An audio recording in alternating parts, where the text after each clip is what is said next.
Good morning students. Suraj school बुलाना के official YouTube channel में आपका हार्दिक स्वागत है।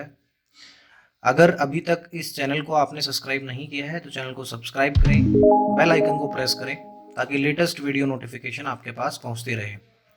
आज हम 9th क्लास के मैथ्स में जो टॉपिक हम पढ़ रहे थे उसको कंप्लीट करेंगे। इरेशनल नंबर का टॉपिक हम पढ़ रहे थे।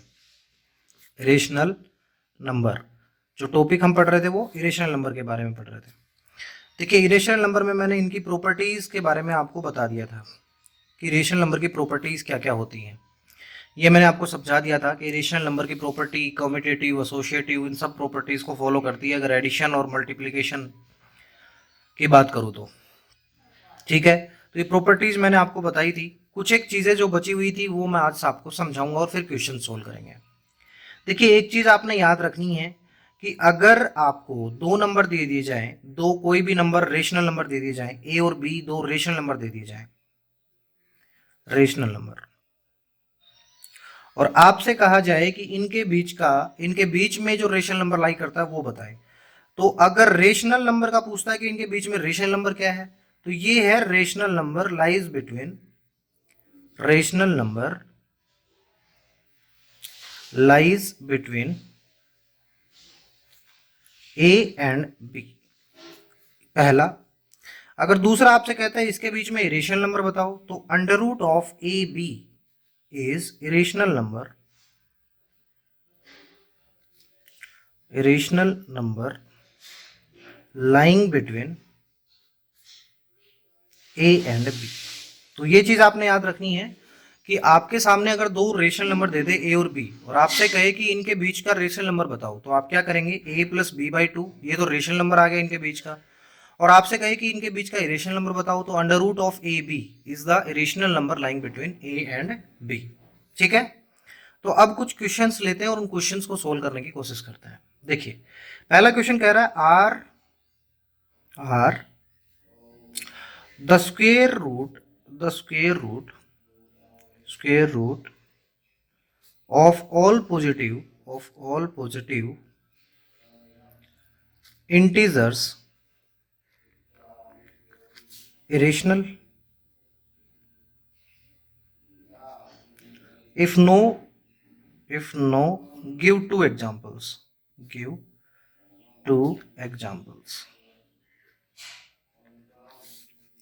तो देखिए, सबसे पहली चीज मैंने आपको बताई थी, जब इरेशनल नंबर मैंने आपको समझाया था उस टाइम पे बताया था कि अंडर रूट ऑफ एम, अगर एम यहाँ पे एक पॉजिटिव इंटीजर है और परफेक्ट स्क्वायर रूट नहीं है, तो एम क्या है आपका, एक रेशनल नंबर है। Rational number when M is not a perfect square root. लेकिन अगर ये परफेक्ट स्क्वायर रूट है तो ये इरेशनल नंबर नहीं है। ठीक है, तो इसका आंसर आएगा no, all the square roots of the all positive integer is not irrational. कैसे, देखिए, अंडर रूट 4 लेता हूं मैं, अंडर रूट 4 का आंसर कितना आएगा, 2, विच इज रेशनल। ऐसे ही मैं एक एग्जांपल लेता हूं, under root of 9, under root, दो एग्जांपल मांगे ना मेरे से, अंडर रूट ऑफ 9 कितना होता है, 3, which is also not rational, अब विच इज आल्सो रेशनल। तो यहाँ पे जरूरी नहीं है कि हर अंडर रूट एम एक रेशनल नंबर हो, ये तभी होगा जब एम परफेक्ट स्क्वायर ना हो। समझ में आई बात, जैसे कि under root 2, under root 3, under root 5, ये सब क्या आएंगे, आपके इरेशनल नंबर आएंगे। लेकिन अगर परफेक्ट स्क्वायर रूट है, जैसे कि under root 4 is equal to 2 होता है, ये 2 का परफेक्ट स्क्वायर रूट है, तो ये क्या होगा, ये रेशनल नंबर होगा, इरेशनल नंबर नहीं होगा।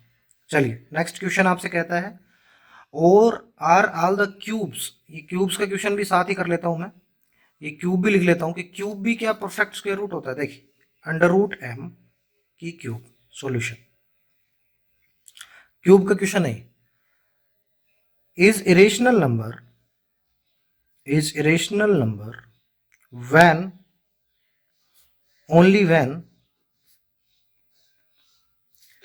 m is not perfect cube root, m is not perfect cube root। ये इरेशनल नंबर तभी होगा जब m परफेक्ट क्यूब रूट ना हो। तो जरूरी नहीं है हर अंडर रूट एम की पावर क्यूब रूट जरूरी नहीं है इरेशनल नंबर ही हो। जैसे कि इसका 8 का अगर मैं क्यूब रूट निकालता हूं तो 2 आएगा, विच इज रेशनल, ठीक है, विच इज रेशनल। अगर मैं क्यूब रूट करता हूं 27 का तो which is 3, which is also rational.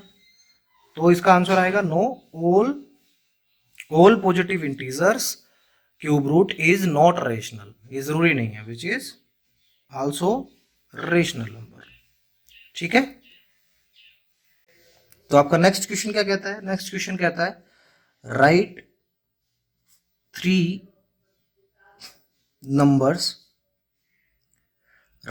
numbers whose decimal expansion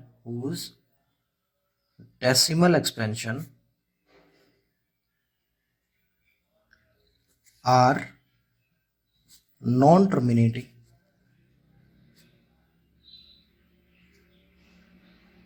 and non-repeating।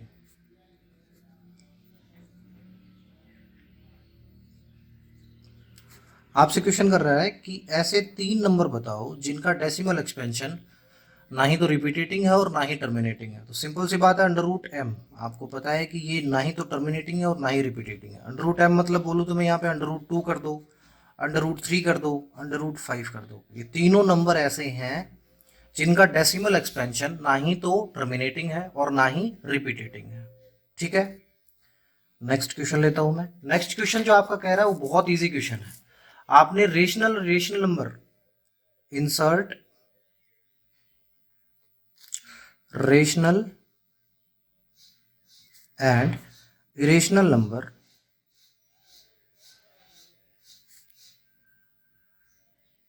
Between 3 and 4।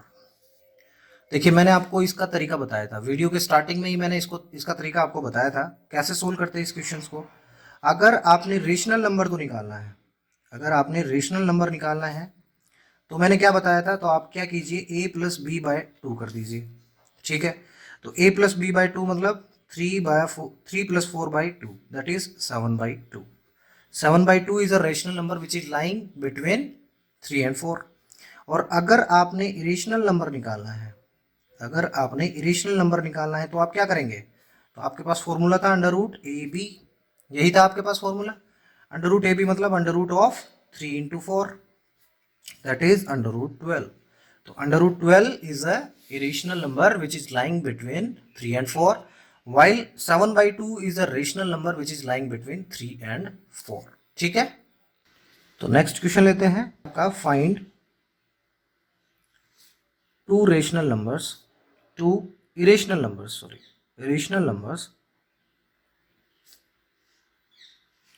lying between किस किस के 1/7 and 2/7। 1/7 और 2/7 के बीच में दो इरेशनल नंबर हमें निकालने हैं। तो बिल्कुल इजी है बेटा। देखिए 1/7 का एक्सपेंशन क्या कहता है, 1/7 का एक्सपेंशन क्या कहता है, एक्सपेंशन या आप लिख सकते हैं डेसिमल एक्सपेंशन ऑफ 1/7। 1/7 का डेसिमल एक्सपेंशन होता है बेटा आपका 142,857 और इसके ऊपर बार। आप सोल्व करके देख लीजिएगा, मैंने सोल्व करके देखा इसको, है ना, तो आप भी सोल्व करके देख लीजिएगा। और 2/7 का आपका डेसिमल एक्सपेंशन कहता है बेटा 0.285714, इसके ऊपर बार। मतलब ये डिजिट्स क्या है, रिपीटेटिंग डिजिट्स हैं। जिसके ऊपर बार होता है बेटा, मैंने आपको समझाया था कि वो डिजिट्स क्या होती हैं, आपकी रिपीटेटिंग डिजिट्स होती हैं, मतलब बार बार अब यही डिजिट्स आएंगे आगे, ठीक है। अब इन दोनों के बीच में मैं एक नंबर कंसीडर करता हूं। नाउ कंसीडर, क्या कंसीडर करता हूं मैं, a is equal to consider करता हूं मैं 0.16016016001600 और 16 ऐसे चलता जाए नंबर, ठीक है। अब ये क्या हो गया, देखिए रिपीटेटिंग भी नहीं है और डेसिमल एक्सपेंशन अभी खत्म भी नहीं हुआ, टर्मिनेटिंग भी नहीं है और रिपीटेटिंग भी नहीं है।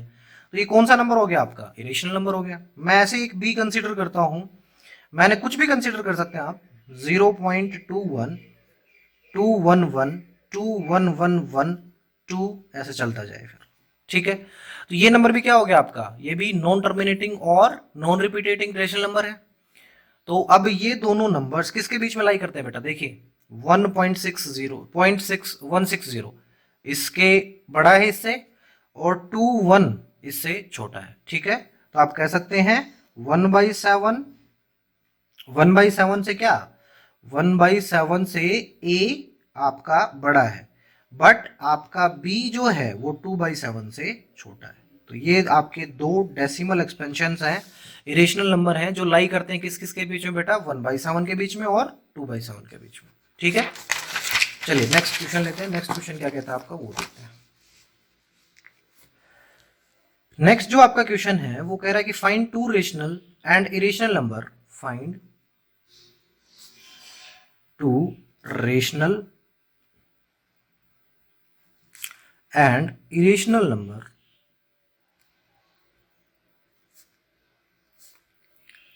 between √3, √2 and √3। देखिए हमारे पास √2 क्या होता है, √2 होता है बेटा 1.41421356, आगे चलता जाएगा ये। ठीक है, ये तो आता है आपका √2। और √3 क्या होता है बेटा आपका, √3 होता है 1.73050807, और ये चलता जाएगा। ठीक है, अब देखिए हम अगर दो नंबर कंसीडर कर ले, एक 1.5 और एक 1.6। अब ये टर्मिनेटिंग है, दोनों ही टर्मिनेटिंग है, और टर्मिनेटिंग है तो ये दोनों क्या है, रेशनल नंबर है। तो हम कह सकते हैं कि रेशनल नंबर लाइंग बिटवीन, हम क्या कह सकते हैं, रेशनल नंबर्स लाइंग बिटवीन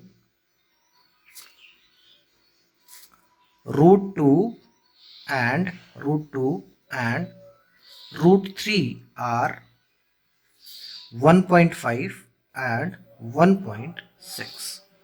हो गया बेटा। अब हमें इरेशनल नंबर और निकालने हैं, इन दोनों के बीच में इरेशनल नंबर और निकालने हैं। चलिए निकाल लेते हैं इरेशनल नंबर भी। मैं ए कंसीडर करता हूं 1 पॉइंट, या फिर 1.50500, कुछ भी आप कंसीडर कर सकते हैं, 5000, और ये चलता जाए। अभी देखिए नॉन टर्मिनेटिंग है, नॉन रिपीटेटिंग है। ठीक है, ऐसे ही मैं बी कंसीडर करता हूं, बी इज इक्वल टू 1.6161161116, आगे चलता जाए।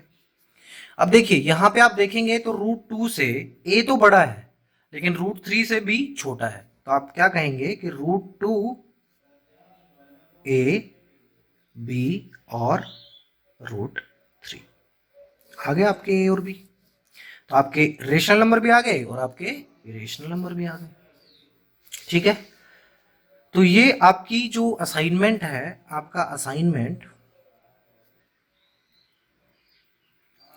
आपका असाइनमेंट नंबर 1C, आपका असाइनमेंट 1C कंप्लीट हो चुका है, जो होमवर्क के लिए आप लोगों ने करना है। अगर किसी भी क्वेश्चन में आपको कोई दिक्कत आती है या कोई क्वेश्चन आपको समझ में नहीं आता है, तो वो क्वेश्चन आपने मेरे को कमेंट करके बताना है, मैं उसको सोल्व करवा दूंगा। ठीक है, तो ये जो एक्सपेंशंस हैं या फिर रेशनल नंबर फाइंड आउट करना, ये आपको समझ में आया। तो कल मिलेंगे हम नए टॉपिक के साथ। तो इस वीडियो पे बने रहने के लिए, इस लेक्चर पे बने रहने के लिए मैं आपका सूरज स्कूल की तरफ से धन्यवाद करता हूँ। मैं उम्मीद करता हूँ कि आपको ये लेक्चर समझ में आया होगा। अगर नहीं आया तो प्रीवियस लेक्चर एक बार देख लें, हो सकता है आप चैनल पे नए हो तो प्रीवियस लेक्चर को एक बार देख लें, तो ये लेक्चर्स भी आपको समझ में आ जाएंगे। ठीक है, तो कल नए लेक्चर के साथ, तब तक के लिए जय हिंद, जय भारत, धन्यवाद।